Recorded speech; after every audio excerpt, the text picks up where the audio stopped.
another amazing Comic-Con weekend, but it's not over yet. We do have some more action involved, more surprises, a guy that I'm going to bring up here. We're going to talk about some stuff, and then we're also going to not talk about other stuff, because as you know, there's a lot you just can't say. So when we get to the audience Q&A portion, let's just not waste everybody's time by asking, hey, does Daredevil show up in Punisher season 1? He can't answer that, so we'll avoid those questions, but after that, everything's going to be disco, all right? So, without further ado. Of course, you know this guy from Fury, a movie I really like. You know him from Wolf of Wall Street. You know him from Sicario. You know him from The Walking Dead. And now you know him as the Punisher in the Netflix Marvel series, The Punisher, on its way, and from Daredevil Season 2, John Burko!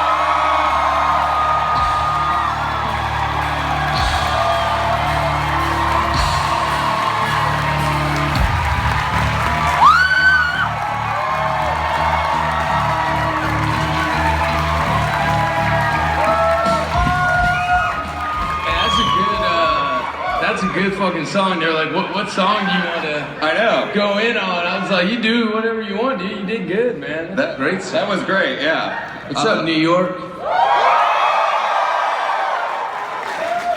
I want to take a picture of them, but it's so, it just looked like I'm taking a picture of black stuff. Oh, there. All you had to do was ask. Now y'all gotta see how big of a monkey I am on my phone.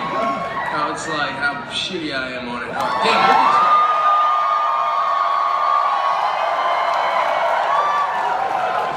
Well, here, do this, Johnny. Look at that.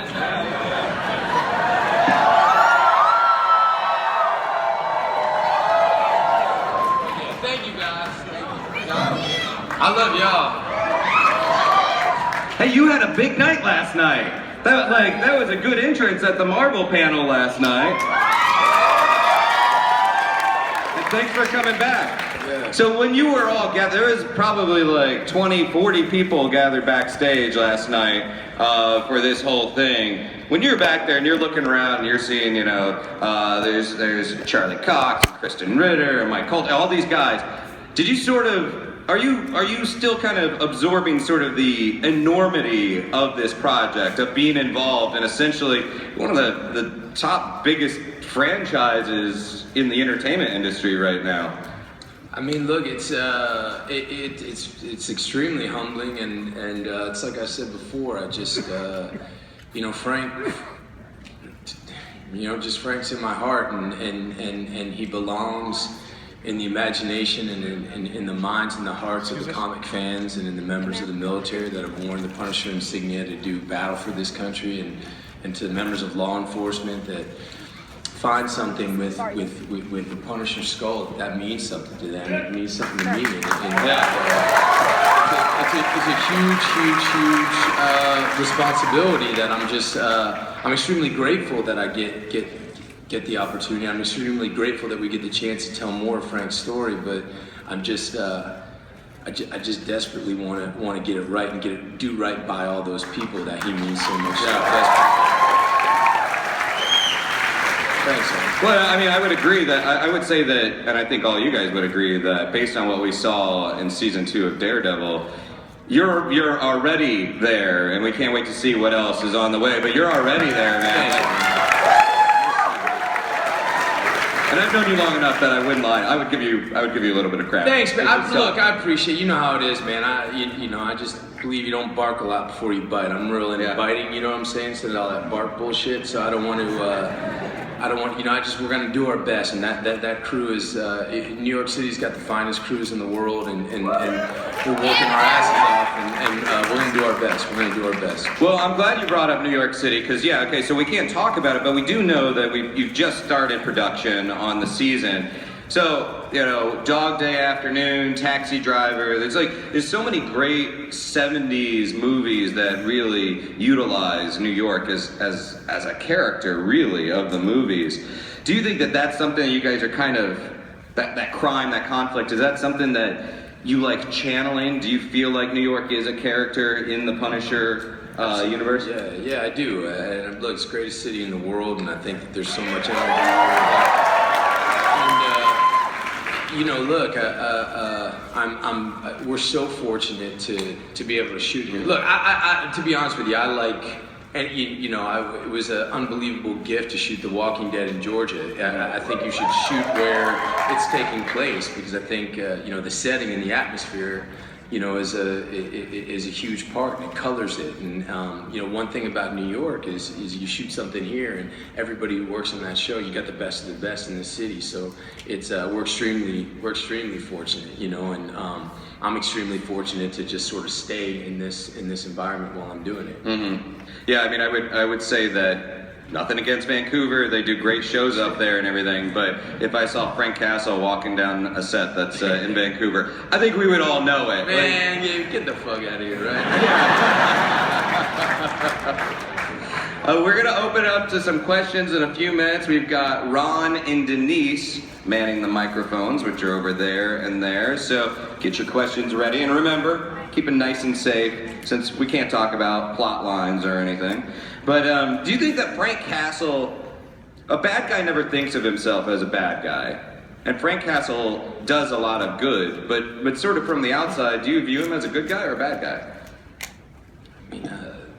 I don't really look at that hero villain. I mean, I don't know what you wake up in the morning you think of yourself. You know what I mean? I think we all try to do the best we can in the circumstances that are in front of us. But again, I've said it before. There's no way that I could ever begin to try to even understand this man or play this part if I wasn't a father and a husband. And to me, my children, my old lady, they're everything to me. Mm-hmm. So to even begin what it would be like if somebody took them from me, I wouldn't judge any person in that situation. It's not about good or bad. It's about punishment. It's about getting rid. That's what it's about.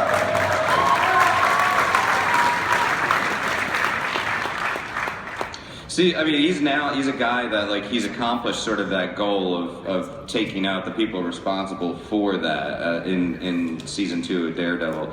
So, that quest, from vengeance to this sort of quest of ridding the rest of the world, it has to evolve, right? His needs, his drive has to evolve, right? Yeah, that's when I gotta stop talking. Oh, is that too close? I'm sorry. Yeah. Man, I put you in sorry about that one. Okay. Okay. Comic books. I know that you are reading up on the Punisher. What are you liking? What are you digging? I mean, into? look, the Punisher Max Garth Ennis, that line has always just been sort of. I mean, there's so much. There's so much, and there's so much to gain from every iteration, every line. There's so much to gain, I think, from the movies that came previously. Mm-hmm. I think there's so much, and there's been so many great interpretations.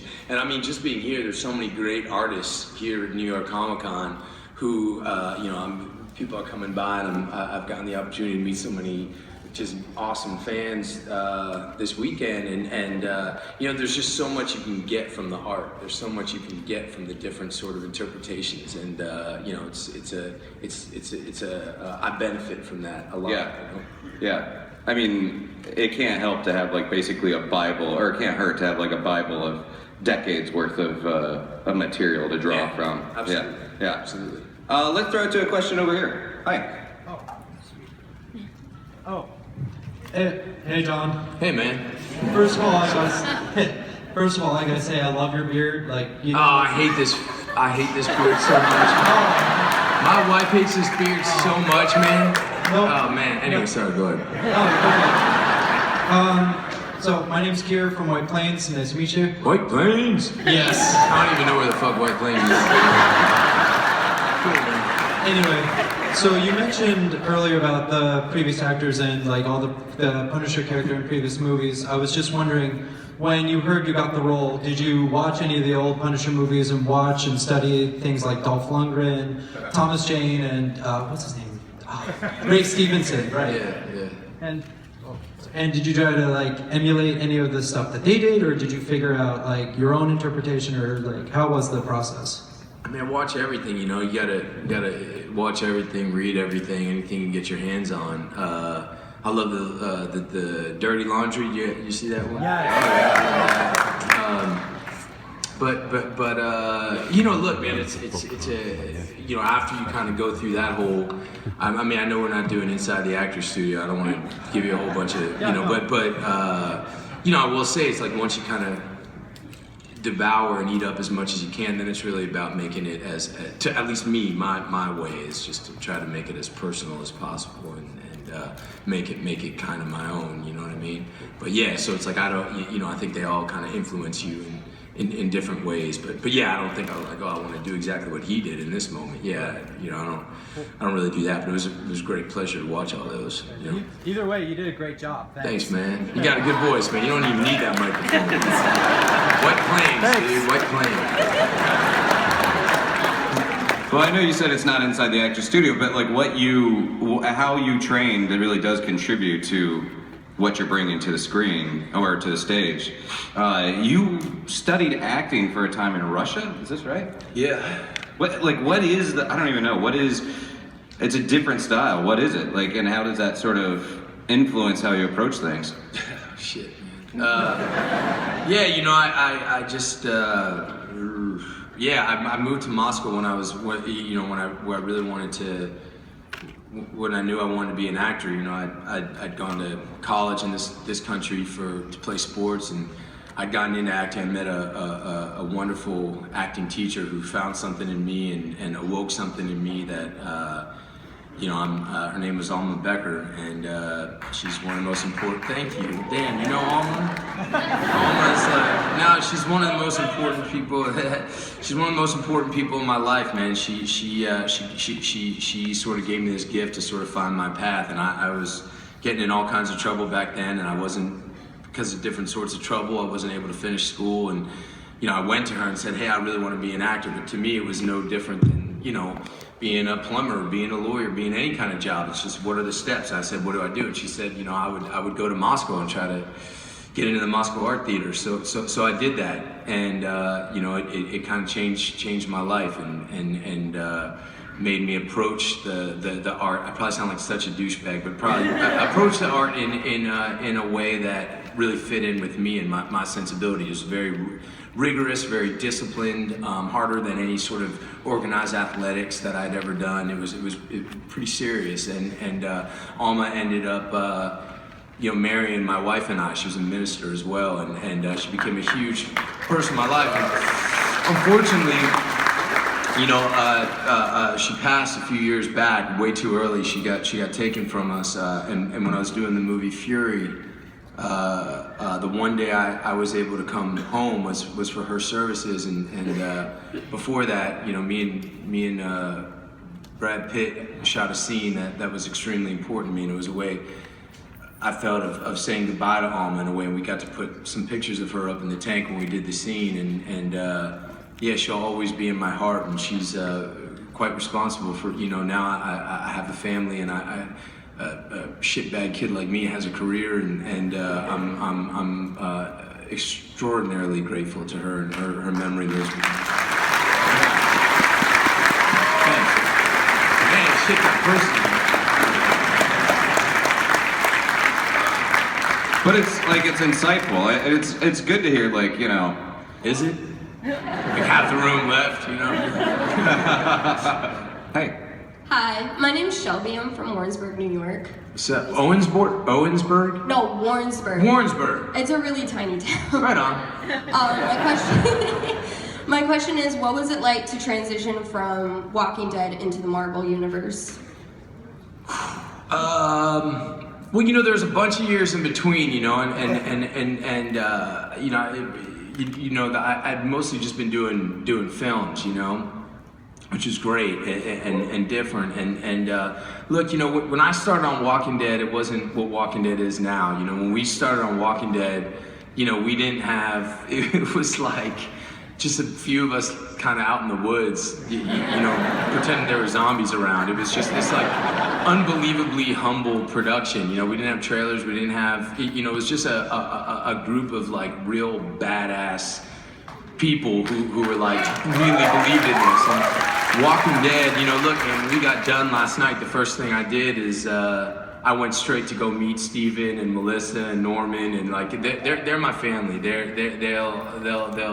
Those folks will always be my family and in my heart. You know, like the way that show started, it just wasn't a phenomenon. It was just started on the backs of like real hard work and belief, and I'm so grateful I got to be there then, you know what I'm saying? And then I'm so grateful that I got to that I got to go do some other stuff and go do all these films. But I'll say, you know, with the whole Marvel universe, you know, I'm super, you know, at first I didn't really understand the way it worked, you know, and I don't even know if I still understand completely the way it works, but I'm so grateful to be a part of it because you know, it's they just do such good work, and I think the people that I've gotten to meet and work with, it's just such an unbelievable level of talent. You know, I was gonna say, you know, last night I came out and you know, made an announcement about Deborah Ann Woll, who's just like the greatest ever. You know, I'm so grateful she's gonna be on the show. But also, I gotta say, you know, the ability the opportunity that I had to work with people like Charlie Cox and Vincent D'Onofrio. I mean, these guys are just like, they're equal parts unbelievable artists and great people, great human beings. And I'm just so honored that I got the opportunity and that I have them in my life. The same way that I feel about those guys that I started The Walking Dead with, you know, it's like they're family now, they live in my heart, and I'm super grateful that I get that. Did I even come close to answering the question? I think you certainly. Yeah, anyway, it's all, I'm just extraordinarily fucking lucky and grateful. After you do like a character like Shane for a couple seasons, or even after you work on a movie for a couple months, are you the kind of guy that can just suddenly set aside that character and then just move on to the next gig, or do you have to sort of like detox a little bit, like get them out of your system? I mean, sometimes you got to go jump right in. I mean, I've been doing that. I just finished a movie. I mean, like, yeah, sometimes I got to jump right in. It's tough. The best thing for me is my dogs. I got pit bull dogs, and they're you know, my man Boss is, you know, Boss the dog is he's been my right hand man for you know, forever. You know, he's 12 years old now, and you know, he comes on every set and he comes with me, and I like to drive. You know, I like to take my truck and my dogs from set to set. So I think you know, it's we sort of clean out the trailer, get all my shit, throw it in the truck, and I look at Boss and I'm like, all right, man, it's another one down. You know, and it's that ride home, just him and me. It's sort of, I get to come back to kind of just being me, and he you know, there's nothing like a dog, man. There's nothing like a dog. Yeah. As I was saying backstage, I got a pit too, and in the season 2 of Daredevil, you know, when Tony Kern is threatening the dog, I was watching that and I'm like, I don't know that John's acting right there. I'm like, the rage that you could see there, I'm like, I could see that just being Bernthal's real thing. Is that kind of come close to it? Would you really easily channel that rage? Yes. Yeah. That's what I hoped. It was great too. Thanks, man. Rob from right here in Queens, New York. Hey-o. The big question is, we all know agents of S.H.I.E.L.D. are afraid of what's going to Manhattan and leaving you alone, but what would happen if the Punisher crossed paths with the Spirit of Vengeance, Ghost Rider, and how would he win? That's probably something, I don't know, can you get into that? Because that's speculating, and even speculation probably could end up on the internet in some He's way. a fan. He could talk as a fan how he thinks the Punisher could beat it. All hypothetical. That's how I know you're from Queens, is you push back. I don't know, you answer the question, bro. What do you think? Big guns. Now you're talking. All right. Hey. Oh, I'm Vanessa. I'm from St. Louis, Missouri. What's up, Missouri? I was just wondering, what was your favorite scene to film while you were doing Daredevil? Season 2. Like yeah. Yeah, it's a stupid ass. You're only on. I'm like so careful. I'm like, what was my favorite? Oh, I don't know, man. You know, it's like, it's hard, like favorite scenes, you know. Look, I mean, to me, brilliant writer named John Kelly wrote episode 4, and he gave me that monologue to write to say in the graveyard, you know, to Daredevil. And I thought what he did was such a brilliant writer, you know. And he's a Marine himself. He served our country, and you know, you know what I'm saying? Semper Fi, dude. And like, you know, he just. You know, it was such a beautiful piece of writing because I thought what it did is it just gave Frank this opportunity. He's a man who you know, ain't really about opening up, you know what I mean? And he gave him this chance to sort of tell exactly, you know, where he was at, and that kind of gave him the opportunity. And I think what's so brilliant about, you know, the way that Netflix kind of delivers content is that it gives you as a performer and as the writing team, it gives you an opportunity to be very bold with the storytelling. So you can literally do something that perhaps the audience, you can turn your back on the audience and challenge the audience to say, you know what, this guy just went too far. He did something so brutal or so violent that I don't know if I can follow this guy anymore. But then you get an opportunity like that to say, well, this is where I'm coming from. And because you don't have to wait a week or 2 weeks or 3 weeks for the content to come back, you know, it's you can just be more bold. I don't know if that makes sense, but it totally makes sense to me. But anyhow, so that was just a gift to sort of get that opportunity to show Frank. But you know, look, the stuff in the prison, you know, working with D'Onofrio in the prison fight was just a lot, you know, like I get to. The stunt team is just incredible, and those Marvel shows, all of them are unbelievably ambitious, and the stunt performers that they employ, I think, are the best in the business. Eric Linden is my double. Me and him train together every day. He's a beast. We're always challenging each other, pushing each other, and you know, Phil Severa was you know, he was just, you know, such an honor to work with him, and yeah. So look, you know, it's tough to say, like, what the question was, what was the funnest scene or favorite scene?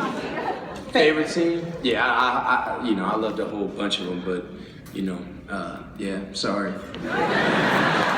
You got there. All right, cool. Yeah, you got there. The Netflix model, do you like the fact... What's that? I said, with this Netflix model, do you like the fact that it's... I mean, you said, like, you don't have to wait, but it also, you don't have to have, like, these forced... cliffhangers either. Yeah, man, because you know, a lot of the times in TV, it's like the last 10 minutes of an episode is sort of telling you where you're going to go and making you know, wait for the next one. And the first 10 minutes of an episode is sort of, this is where we were last week, and it's kind of cool to just not have to deal with that shit and just sort of say, like, you know, you can just watch when you want to watch. It's like it's a chapter of a book. That's like, it. It's a 13-hour movie. You know, it's not really episodic. You know what I mean? Yeah.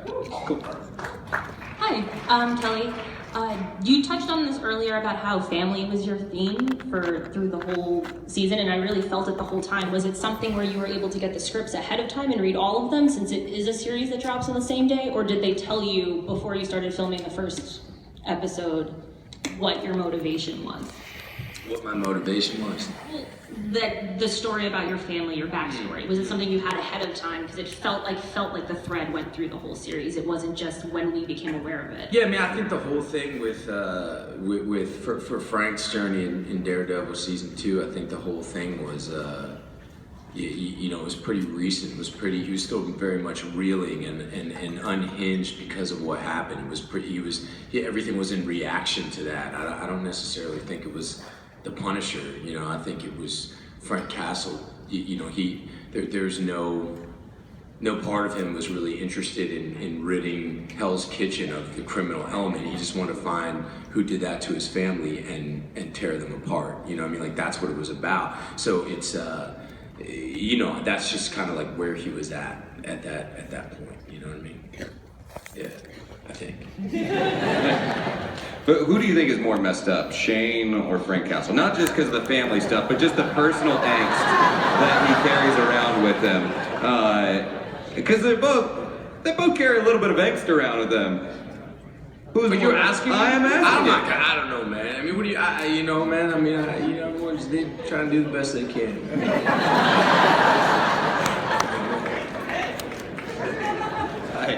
Hi, my name is Nick. I'm from right here in New York. I just wanted to tell you that, and this is just a comment about your portrayal of the character, about how you said it means a lot to you to make him as accurate and as come to life as possible because of people in the military. Yeah. I just wanted to say that, you really have knocked it out of the park on this one, because watching your character really reminded me of two people who I knew in my life, one who was in the Army and one later on of a drill sergeant, one of my drill sergeants in basic training, who I knew, and your character really brought that home, reminded me of them, and I just wanted to tell you that. Thank you, Nick. Thank you for your service. Yeah, thank you for your service.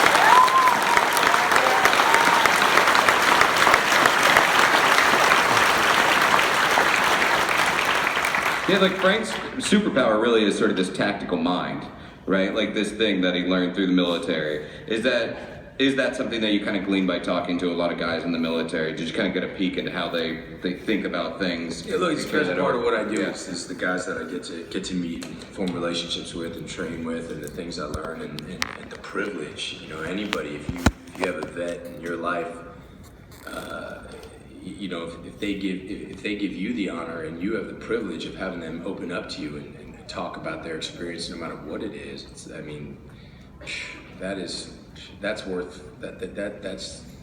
just I don't know. I just feel so unbelievably privileged that I've been in that kind of situation, and that men and women have opened up to me about their experiences, and I've gotten to kind of, I know how much that's worth. That's real value to me, and it's just it's such a, I'm just extremely lucky by it. So as far as like Frank's superpower, I think it's really like kind of a testament to the human condition. It's like at the end of the day, man, it's like human drive, human determination, human rage, channeling that and getting behind that, it's like that is a superpower. Yeah, well, and just that tactical ability. It really makes him sort of the I don't want to compare him to any other superhero, but sort of like the Batman of the Marvel universe, the guy that can really kind of think his way around everything, which gives him that edge. I mean, that's an appeal I have for that character, anyhow. Still a question. Hi, John. Hey. I'm Patrick from Brooklyn. Big fan of your work, particularly Walking Dead and your work at playing the Punisher. So I have a little bit of a mashup question for you. Cool. How would Frank Castle be able to handle the zombie apocalypse? And would he do better than Shane did? Better than Shane? Yes. I don't think you can. That's a whole different story, man. Yeah. Frank Castle. That would make Frank Castle Carl Grimes' father. That would be. There's like a story idea for you. Hey, I'm Will. What's up, Will? My question is, Frank Castle is just so badass in season 2, but he's still really relatable. How did you walk the line between just kicking ass and being relatable?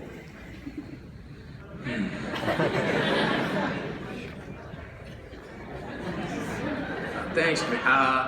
Don't look at me for the answer. I got nothing. No, thanks, man. That means a lot to me. I don't know what I don't know. I mean, again, I think it's just about trying to, I guess, make it as personal as possible.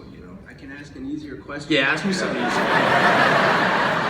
Where'd you buy that hat? Say what? Where'd you get that hat? I like Man, I was at a Comic-Con and a unbelievably awesome fan made this for me. It's very cool.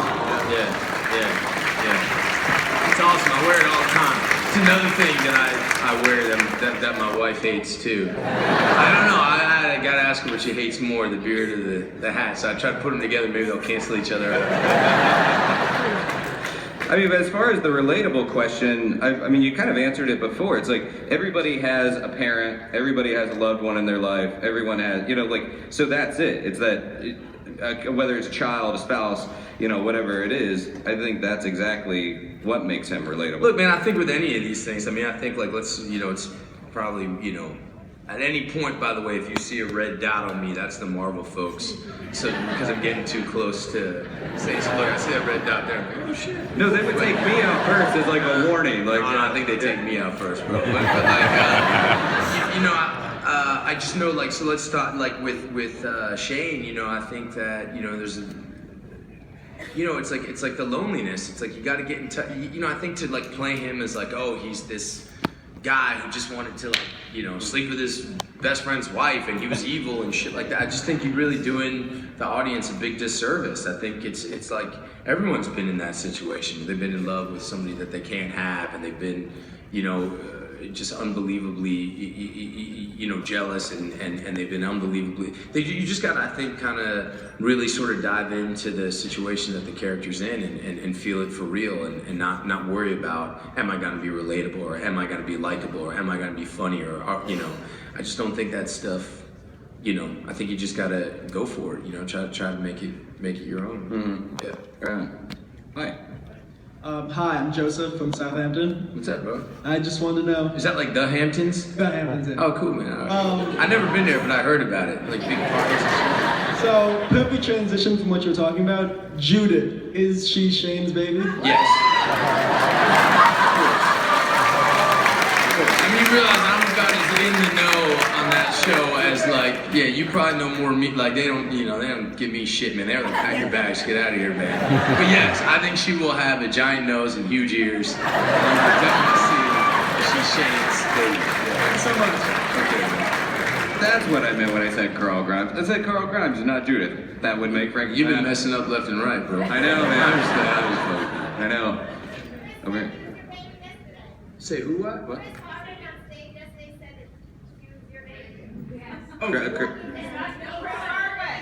Well, if Chris Hardwick says it, it must be true. Hi.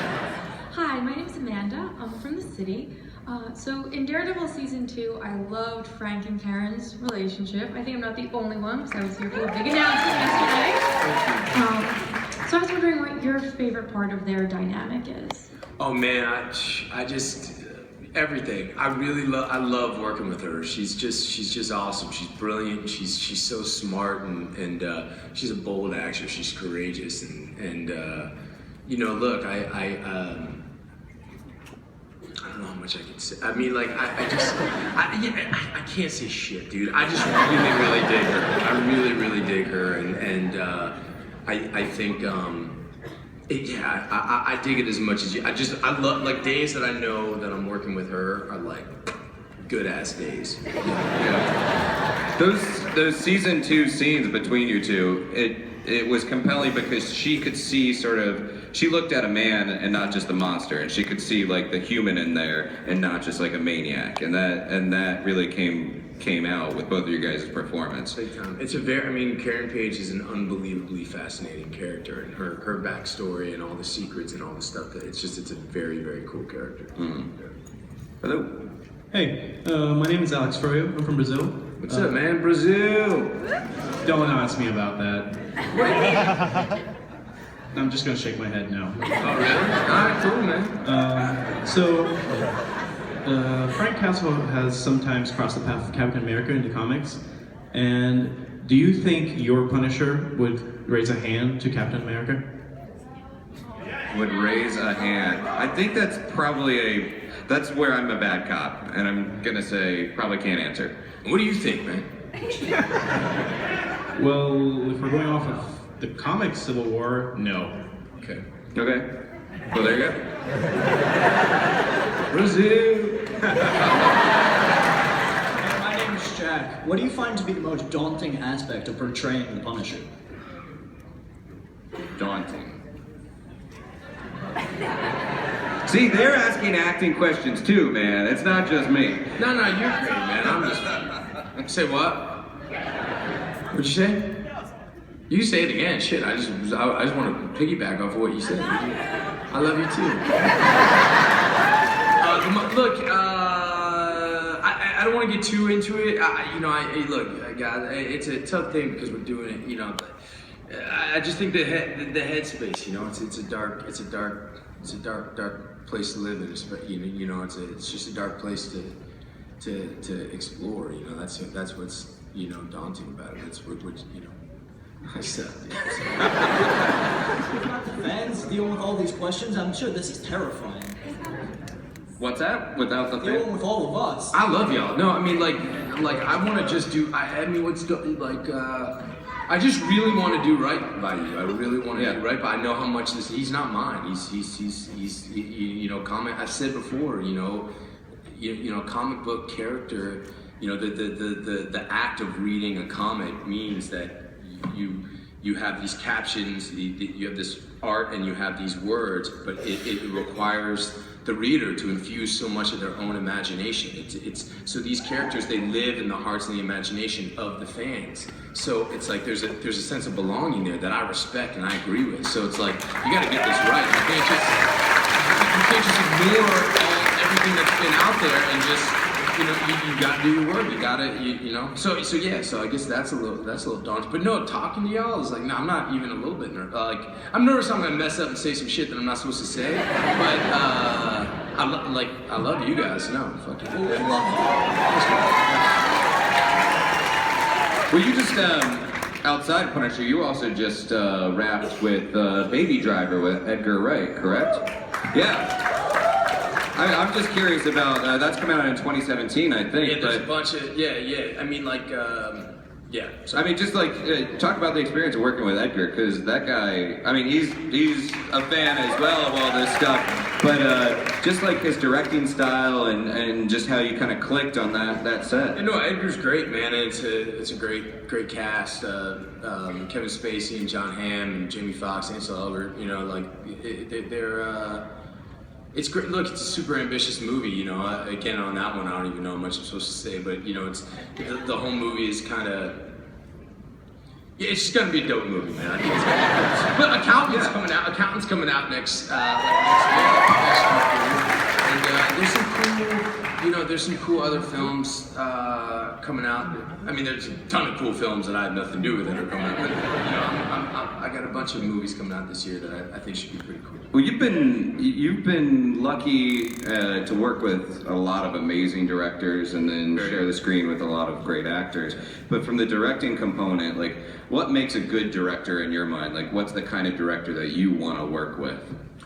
For me, the thing that's the same in all the greats, the thing that's the same is that they have this ability to have completely done their work.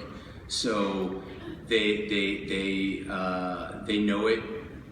They know the story. They have a very specific vision. They've done so much work, and they know. They're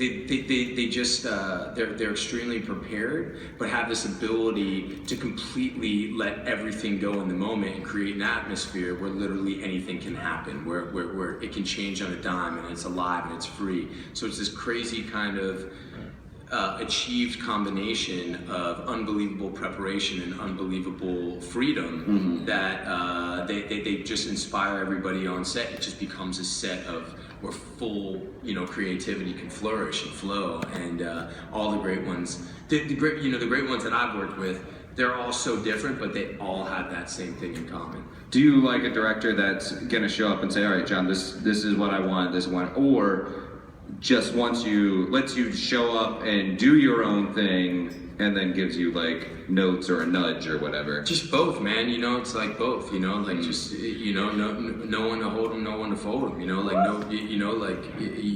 When you're needed, get in there, but not. Don't micromanage every little thing, and be smart enough to let some actor feel like they're figuring it out on its own. It's emboldening. You know what I mean? But creating the atmosphere, man. That I think is the biggest thing. But yeah, I've been super lucky that the folks have gotten to work for. Yeah. And you learn so much. It's the best thing about this job is you just keep learning, you keep growing, you keep trying to, get better. Mm-hmm. Yeah, absorb everything around you, I guess. Yes, sir. Yeah. Hi, John. My name is Bilal. What's up? I'm from Teaneck, New Jersey, and Teaneck. Yes, sir. Cool. So as we I don't know where any of y'all are from. I don't know any of these towns, man. But it sort of sounds like you do. Like Teaneck in the house. Yeah, Teaneck. I mean, that's a cool name, Teaneck. Teaneck. Anyway, sorry. It sounds like a Marvel villain. Yeah, right. So as we see that Daredevil's going to get his own team with the Defenders, is it possible we're going to see Punisher get his own team like Thunderbolts? I'm gonna stop you there. But it's a good question. Would you like to see that? Yeah! I would very much like to see that. Maybe the Marvel gods are listening. Hi, I'm Jared. I'm from New York. John. I got a question. If your kids get bullied in school or your neighbor give you a hard time, do you ever think about letting the Punisher out of them? Well, he would go to jail,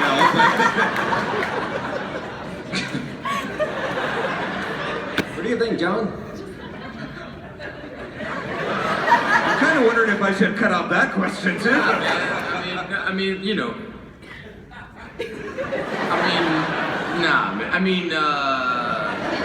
I'm just, you know. I mean, my boys, they they're 5 and 3, man, you know, but they yeah, I plead the 5th, bro. Yeah. Thank you for that, whoever said that. There's a gangster in the house and shit. Yeah. Hey there. How's it going, John? This is Eric from New York. Hey, man. Just want to let you know, just want two quick things. Yes, sir. First of all, with all your dramatic characters, what do you go home and relax with? Like, what 3 movies would you go to decompress? Ooh, I don't know that I did. You know. I think a lot of the times, bro. You know, for me, like for a part like Shane or Frank, so like a lot of these guys, Grady, who I played in Fury, the job is not to decompress, right? The job is to do the opposite of that. So the job is to like get away all the bullshit that would make you decompress. For me, that's how I do it.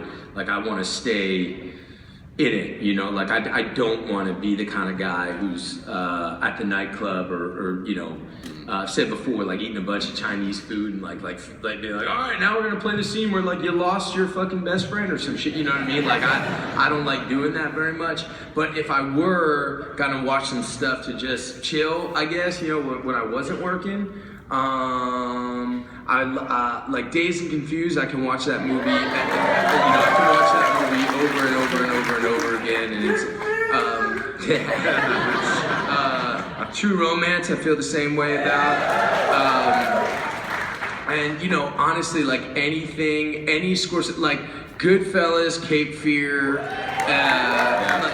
like any of those, it's just like, I just think they're the funniest fucking movie. You know, I can just watch those over and over again. So I don't know if that answers your question, but you know, man, there's so much good stuff to watch now, man. Like there's so much good stuff to watch, you know? And so yeah, anyway, yeah. What do you like? Everything. Yeah, right on, man. All right, cool. Can I quick take a picture of you? Yeah. Oh, well, do whatever you want, bro. Oh, yeah.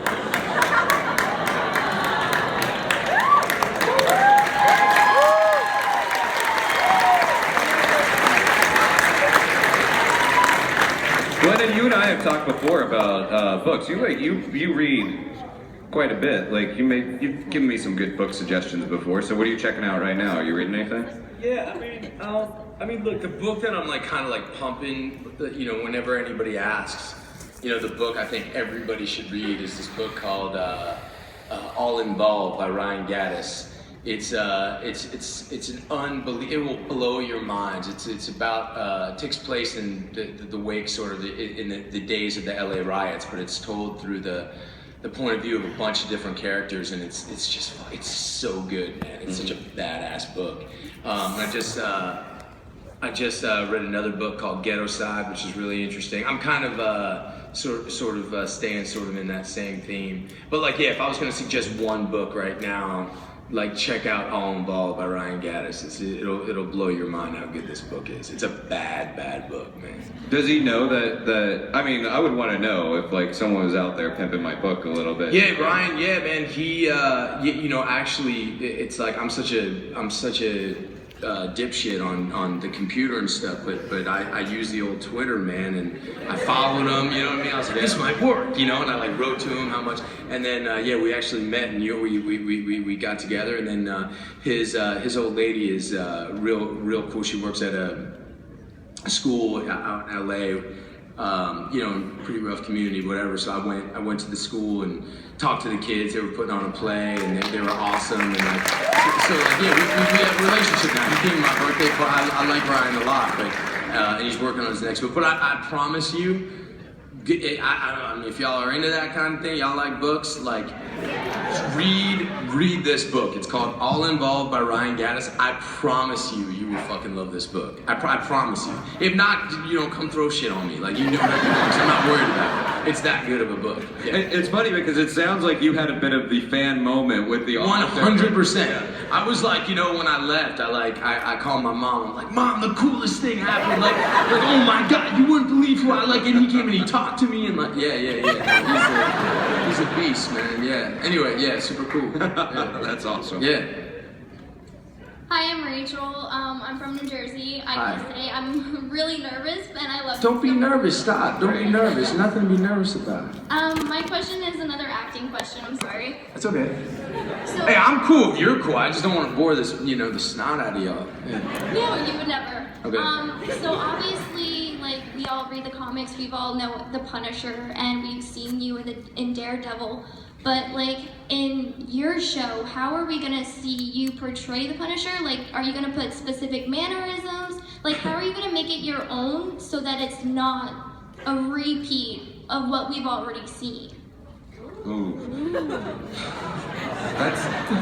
You're such a sweet person, and that's such a good question, which you probably can't answer. Right. And I want to go like slam my head into a wall. She's like, yo, you mean I can't just do the same thing? It doesn't work?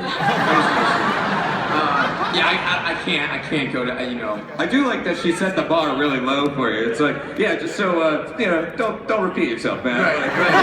Thanks. Now I have something else that I'm going to be completely horrified about.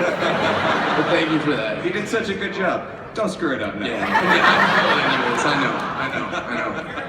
I'm going to do my best. That's all I can say. Do you get actor anxiety, like, you know, when you're doing a movie with De Niro? And I know we've talked about this before, but do you show up and you're like, I'm not good enough to be here right now? I experience that anxiety? I mean, I think that, you know, the true greats, it's just the same thing I was talking about the directors. The true greats, they figure out a way to get rid of all that bullshit. Because if you're walking in, you know, I think only an asshole walks around like a movie star, right? Like letting everybody know, you know, hey, you know what I mean? But like the true artists, like the true great ones, they dispel that, and it's been that way across the board with you know, I'll never forget, you know, I did this movie Sicario, and I only worked a few days on it.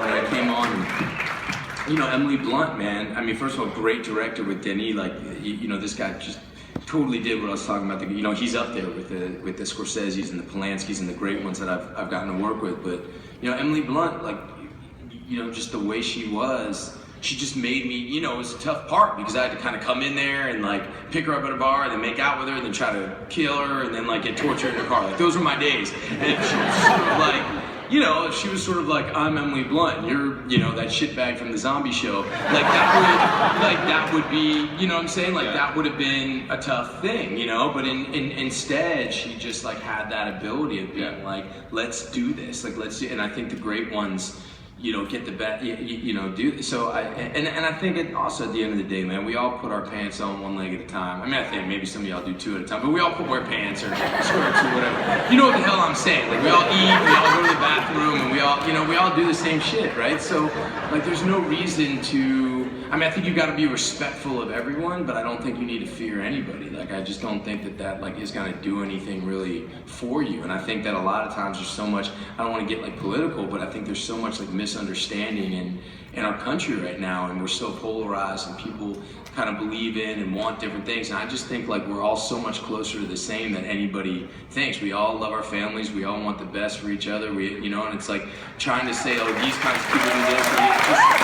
It's gonna get, you know, it's all fear-based. It's all being a huge, big, for lack of a better word, but like just like a huge wimp, you know? Like I think that like, you know, it's like if you know, don't be scared of people, man. You know what I mean? Like we all want the same thing. That's what I think. Yeah, but that also sounds like good lessons before you're now sort of the captain of the ship, the top of the call sheet on this series, and it seems like having learned all those lessons kind of like prepped you for this gig now.